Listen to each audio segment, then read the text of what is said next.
Meghan Markle and Prince Harry have been sensationally banned. And the Meghan Markle drama is only getting worse, not just behind the scenes, but also in the public eye.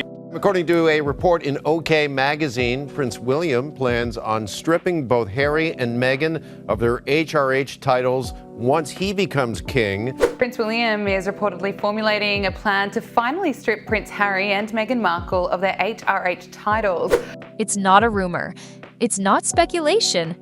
It's happening. And it's permanent. Meghan Markle has been completely cut off by Prince William and Princess Catherine, and this time, there's no going back. No olive branch, no polite distance, not even a Christmas card. According to multiple palace insiders, Meghan has been removed from the royal circle in a move so final, so absolute, it's being described as a lifetime ban. The silence from Kensington Palace isn't just telling, it's deafening. And it's all because of one moment that pushed the future king over the edge. The catalyst? A recent BBC interview with Prince Harry on May 2nd that insiders say was the final straw, insiders say. While Harry defended his choices and alluded to more behind-the-scenes tensions, William and Catherine were watching closely. And what they saw didn't surprise them. It confirmed every concern they'd been suppressing for months. Behind closed doors, the decision was made. No more chances, no more back and forth. Meghan's name would no longer be spoken in palace walls. Quite literally, palace staff were instructed to avoid even mentioning her around Catherine, who's been navigating serious health challenges of her own. This wasn't a petty move. It was protective. William's anger isn't loud. It doesn't come with slammed doors or raised voices. It's cold, strategic, calculated. And that's what makes it so impactful. For the heir to the throne, this isn't about personal revenge. It's about shielding his wife, his children, and the future of the monarchy from what he sees as a constant, unpredictable storm. Meghan and Harry's public revelations, the Oprah interview, the Netflix series, the tell-all memoir haven't just damaged family ties, they've rewritten the public's understanding of royal life. And William has had enough. Sources close to the couple say this wasn't just about the latest interview. It was the final drop in a bucket that's been overflowing for years. Tension, frustration, emotional fatigue, and perhaps most pressing of all, the toll it's taken on Catherine. Behind her poised public appearances, insiders say she's been carrying the emotional weight of the royal feud for too long. With her health now a top priority, William made the call, no more Meghan, not now, not ever. And here's the twist. William's response hasn't been to clap back with his own interview or statement. Instead, he's embraced a new strategy: total silence.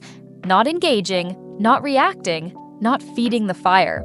According to royal expert Angela Levin, who literally wrote the biography on Prince Harry, this is a carefully calculated move. And it's working. Prince William, he's reportedly furious after it emerged that Meghan Markle is still using her HRH title despite agreeing to drop the title when the Sussexes left royal duties. How is Will planning to deal with this? Yes, you're absolutely right. I think Meghan Markle has been very brazen recently with the use of the HRH. Now, royal fans will know in 2020, during the negotiations for Harry and Meghan to leave royal duties, it was agreed with Queen Elizabeth that they will not use the HRH title. That is a long-standing precedent, and there's good reason for it. Basically, the HRH is only given to working royals and senior members of the royal family because it denotes a level of I guess, respect in the public, and also it's not a financial thing. Working royals do not profit. They do not use their names to make money. It's an honor to have an HRH. That silence, more than any public rebuttal, is what's reportedly driving Meghan up the wall. Someone who has long been in control of her own media narrative, being frozen out by the royal family, and increasingly by public figures who once championed her, is a shift that cuts deep. Meghan, who once cut off her own father and several former friends, is now on the receiving end of the same treatment. No closure, no dramatic confrontation, just an unspoken decision to erase her from the royal narrative altogether. And it's not just William and Catherine. The chill has extended across the entire royal household. Staffers, extended family, even peripheral royal advisors. The mood is unanimous. Is enough. What once felt like a family feud now feels like a firm institutional stance. Meghan's involvement has moved from frustrating to exhausting, and the royal family's solution is startlingly simple: pretend she doesn't exist. But let's talk about the one person who complicates this story: Prince Harry. Unlike Meghan, Harry still has a thin thread of connection to his family.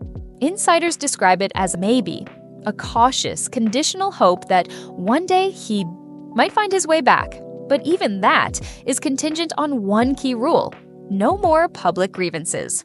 That means no more surprise interviews, no more indirect jabs, and absolutely no more Netflix-style confessions. For now, Harry's in limbo, tolerated but barely. Meghan? She's been iced out entirely, and while the palace may be silent, Meghan's isolation is becoming harder to ignore. Outside of royal circles, the glow that once surrounded her is starting to dim. In Hollywood, where she was once embraced as a modern fairy tale figure, the atmosphere has changed. The power lunches, red carpet appearances, and media collaborations aren't coming as easily as they used to. Even those who once went out of their way to align with her, like former British Vogue editor Edward Enninful, are now keeping their distance. Remember that guest-edited issue of Vogue that was supposed to redefine Meghan's image? Behind the scenes, it was reportedly a nightmare. Staff walked on eggshells, requests were described as unrealistic, and Edward, though loyal at first, eventually stopped answering calls. One Vogue insider claimed the partnership collapsed not because of one dramatic fallout, but because of a long pattern of diva behavior, mood swings, and constant image management.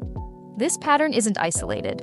From former staff members to celebrity allies, Meghan's trail of burnt bridges is getting harder to overlook, and the media is starting to take notice. Outlets that once covered her every move with glowing admiration are now writing headlines that question her motives and her methods. Even the most sympathetic journalists are going quiet, a silence that speaks louder than any scandal. There's a bitter irony to how this has unfolded. Meghan, who built her brand around female empowerment, inclusion, and transparency, is now facing criticism for behaviors that don't align with those values. Critics argue she's been controlling, elitist, and emotionally volatile behind closed doors. Former aides have described the environment as high pressure and unpredictable. What's even more striking is how many of these relationships, professional and personal, follow the same arc: intense beginnings, mutual admiration, and then an abrupt, icy ending. And while the royal family is watching from afar, they're not celebrating. This isn't a victory lap. It's a grim acknowledgement that a chapter has closed, one that was once full of hope and possibility. William and Catherine, who once welcomed Meghan with open arms, have now drawn an unmovable line.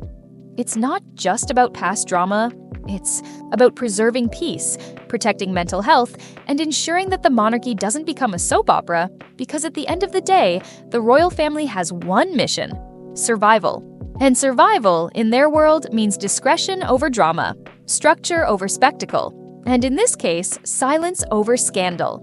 That's the strategy William is betting on, and if the past few months are any indication, it's working Meghan Markle's. Story was once framed as a bold new chapter for the royals.